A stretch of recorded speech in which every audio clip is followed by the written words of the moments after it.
America civil war right for Abraham Lincoln USA president so na all ami sibai ba khai Abraham Lincoln na khan kapu kan pathian ni kan lama tang lo dia ni asoya Abraham Lincoln na suare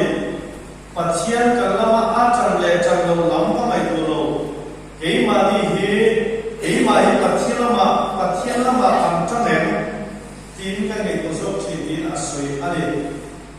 nia tu pathian ni kan lam lo hoi ren se mitan pui ren se merwa la ko de na mitan til sia sa ti kan du da ni ani feka ma se ei ma ni so ki pathian ma kan chang le pathian lam kan hoye ama kai bhat tak meu ki he kai so kai ko hi apoi mo ale lai pa na ma tak tak si lo ya kan has le ma an la ya lai pa chan kui na di la kan chom chaya kan du ma cha na kan du si lo chwa lai pa hi kan la ma hi an cham lo le ga kan chom cha ni me me ka sak ve lo le ga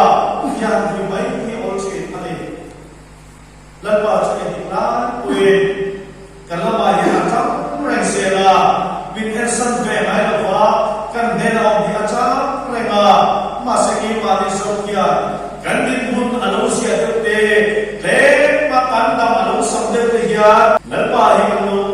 se le lo chi na ma ni lo tu ma ni chua ding lo ta ka thi na ki tu ka le te ya la pa ma hi ka cham alo cham lo le chi har sa le mam an na boy na kan ko cham ya pathian ni din ka sa ne mo ka le fo chi ni tru kan pathian ni din ka sa ai la wa